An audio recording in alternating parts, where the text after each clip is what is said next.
Good morning, Barangay Buting! Hi! Hello! Hello! Galing! Yan sa tinahan, ako taga-Buting dati. Nung unang dumating ako. Yes, sinigurado ko na nandito ako sa Barangay Buting kasi dati na, nung unang dating namin dito sa Pilipinas, tumira kami sa may Mendoza sa tita ko, dito sa Buting, mga 6 months. Yung pa yung ginagawa yung tulay dyan sa may San Joaquin, nagbabarge kami, tatawid ka ng barge, may oras lang siya. So, unang bahay namin, tinira namin dito sa Mendoza nung 15 na years old ako. So, yun. Nakakatuwa naman, may mga iba dito na kilala sa akin kasi nung bata pa ako, mahilig kami maglaro ng mga pinsan ko sa kalsada noon. Yung ano ba yan, yung Chinese garter, gano'n. Yung mga larong walang gadgets noon. Yan. Ngayon, ang laro, gadgets na. Ate Sarah, na-miss kayo kaagad ng mga pasagero. Yes, oo nga eh. Dahil isang araw na pala mawala kayo, marami na nag-ibig sa iyo. Yes, same here. Na-miss ko rin yung medical mission yesterday. Na-miss ko talaga siya. Ang hirap din pala na yung hindi mo magawa yung service mo. Nagpadala, ewan ko kung pinilay nila, nag-record talaga ako ng bagbate para sa Barangay Santa Lucia, pero hindi ko alam kung pinilay ba o hindi. Pero yun nga, kasi namimiss ko yung ginagawa kong medical mission, yung paglapit ng mga tao. Parang sabik na sabik sila na yung yakap, hawak, yung serbisyo natin, yan yung namiss ko rin na gawin nung araw na yun. Ate Sarah, ano po ang binigay natin ngayon dito sa Barangay Buting na yan nasa right side po ninyo yata? Yes. So, ang binigay natin sa Barangay Buting, the basic services na ino-offer din ng St. Gerard Charity Foundation.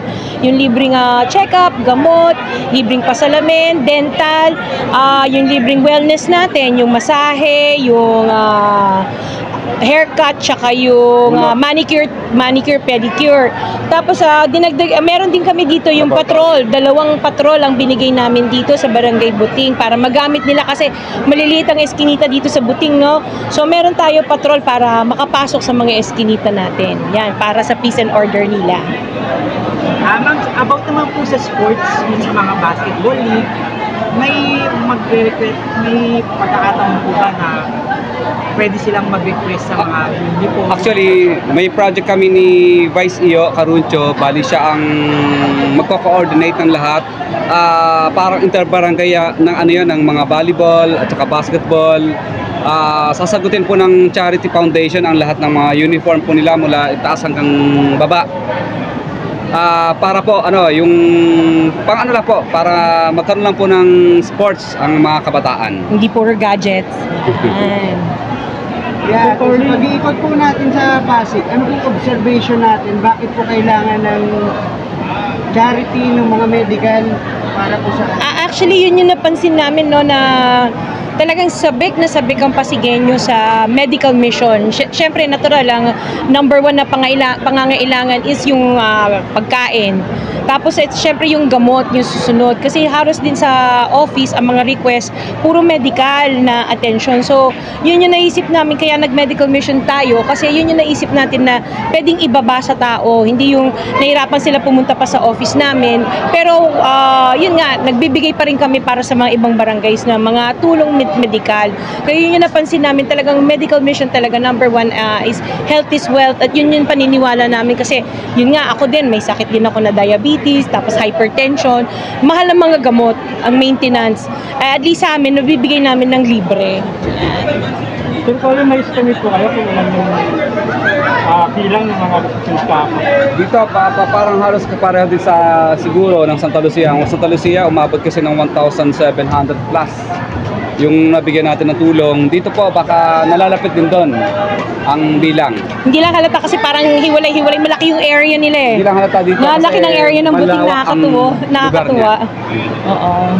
Ano pong feeling ng nakakatulong kayo sa sobrang nakakatuwa din na nakakatulog. Ang gaang sa loob, yung nakakatulog ka na ang isip mo is parang accomplished. Parang yung FB lang, feeling accomplished, hindi joke. Yun, feeling accomplished ka at the end of the day na may natulungan kang tao or may may napasaya kang tao sa serbisyong binibigay natin. Yan. Ma'am Sara, sa tingin niyo po ba may kulang pa sa medical mission natin? Tingin ko may mga lapses pa rin tayo. Siguro yung libreng postiso, yung mga ganun, libreng hearing aid. Oo. Bakit natawa ka, ate? May kreato na kagad tayo. Yan. Basta kasakali. Kaya lang yung mechanics nun, iniisip pa namin kung paano mag-workout yung libreng postiso. Kasi, syempre ako nagtrabaho ako sa dental surgery dati. Hindi ako sure kung same ba din dito na pag ginawa yung postiso, alam ko hindi na ibibigay ka agad yun eh. Oo. So, kasi pa yun. kukunan ka ng mga tapos ulitin pa yun kasi pag salpak ng postiso, hindi naman kaagad mag-work na yun. Kailangan i-shave pa yun para mag-fit sa gums nyo.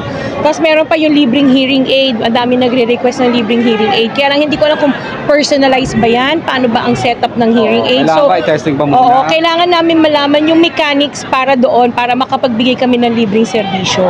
Yan. Kasi baka instead na makatulong kami, lalo pang nakasama. Hindi kasi katulad ng salamin generic, halimbawa reading glasses, may generic tayo na pwedeng ibigay kaagad. So, ang pustiso tsaka syempre, ang pustiso ba, kuya pahiram ng pustiso mo, isusukat mo hindi walang ganun, di ba?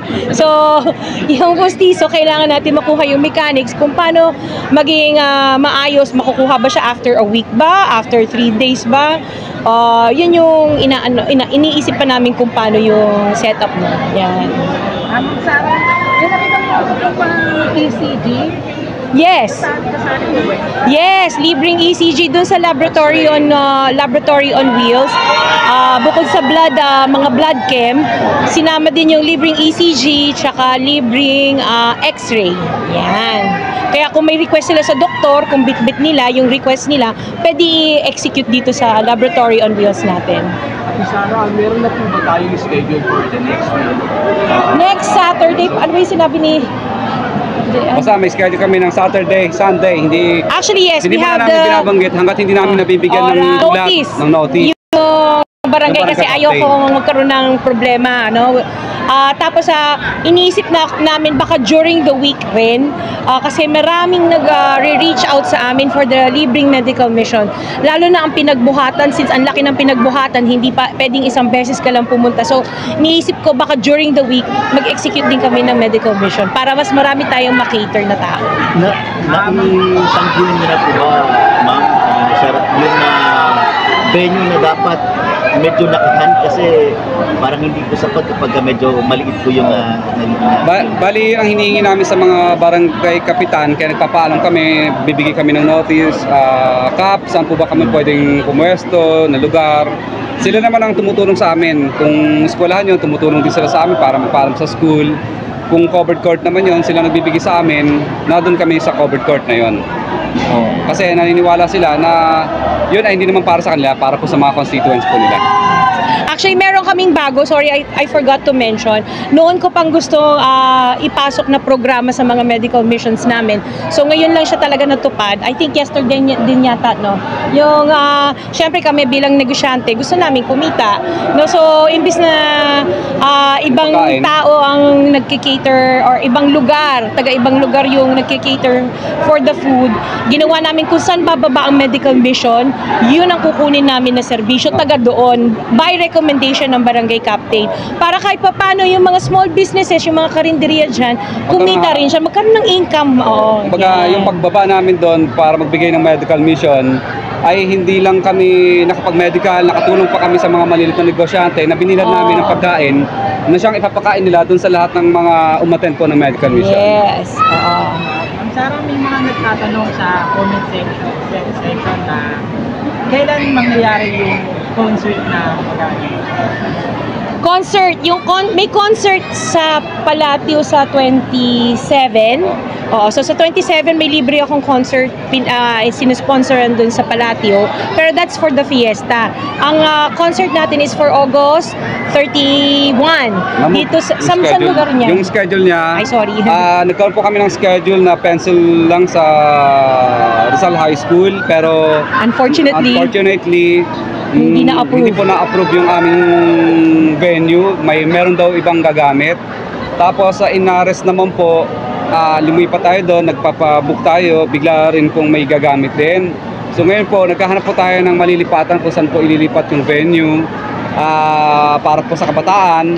Yes. Sana po makakuha po tayo ng Oo. venue po bago yung event po na yon. Sana yung ginagawa namin, wag lagyan ng kulay. At ito, yung ginagawa namin is para sa mga kabataan, para sa tao. Kung ano man yung services ang binibigay namin, para sa tao yun. Hindi para pang sarili namin or personal namin na interest. Ang amin, makatulong kami, makapagbigay saya. Kasi ganyan kami, kahit sa St. Gerard office namin, masasaya ang mga empleyado namin kasi gusto kong masaya ang taong pumapasok sa office. So it's the same here, kung ano man yung ginagawa namin, mga missions or concerts or ano man yung mga programa ng St. Gerard Charity Foundation is maging masaya ang bawat isang tao dito sa Pasig. Yan. So nakakailang ano na po, ma'am? Ilan na po yung 16 yata po. Pang 16th medical mission namin dito sa Pasig. Yes. May mga tumipigil po? May ano po ba kayo kung sino yung mga nasa likod? Bakit pinipigilan yung mga permit para Hindi. Walang ganon. Nagkataon lang siguro na may iba silang in-schedule dun sa panahon na Yes. kung kailan kami nagpapaschedule. Siguro, kailangan bigyang daan lang muna yung priority. Opo, Yes. na gagamit po. Opo. Yes. Okay, may saing na lang po natin sa lahat ng Pasigenyo. Sa lahat po ng mga Pasigenyo, marami po kaming inilaan na mga concert po sa mga kabataan upang makapagpasaya po sa mga kabataan. Kasi naniniwala po kami na ang kabataan po na masaya ay mailalayo po natin sa iba't ibang klase ng mga droga. Akala ko, yes. Ma'am, ano po yung inspirasyon nyo? Saan kayo humuhugit ng lakas? Kung bakit hanggang ngayon tas Ako ang humuhugot ng lakas sa kanya. Sa ang aking lakas. Automatic. Hindi, joke. Haba yung hair ko. Hindi, joke. Ang inspiration namin syempre is yung seeing the smiles of the faces ng mga tao. Every time na nagkakaroon kami medical mission o kahit sa office, yung yun yung inspiration mo to do better. No, parang feeling mo kulang pa or kailangan may dagdag ka pa. Yung inspiration mo, yung mga anak mo na i-encourage mo sa kanila na, uy, tinan mo, kami tumutulong kami, hindi naman tayo naghihirap kahit tumutulong tayo. Actually, nung umalis ako, share ko lang, may na-meet akong lady, babae, si Ate Jonalyn sa airport. Kasi naalala ko noon, nung umaalis din ako na papuntang UK, nagkulang din ako sa budget.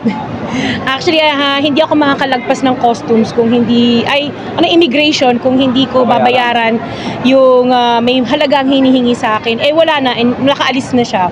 Wala ako talaga mahinga ng tulong. May isang lalaki doon na inabutan ako ng 3,000 kaagad, binigay, no questions asked. Tapos sabi niya, sige, takbo ka na. So, nung yung situation na yon, alam mo yun, yung may mga balik tanaw ka rin kasi somebody helped me nung time na yon. Ngayon ako, may tinulungan, umiiyak siya kasi hindi siya makakaalis, OFW siya, nagtatrabaho siya para sa pamilya niya. So, yun, yung baggage niya, malihit na bagay lang yun. So, binigay ko, yung tuwan-tuwa naman siya na nakaalis. May natulungan tayong pamilya na ipagpatuloy niya yung kanyang trabaho or yung kailangan niya para sa family niya sa ibang bansa. Yan. Thank you. Okay, thank you. Thank you.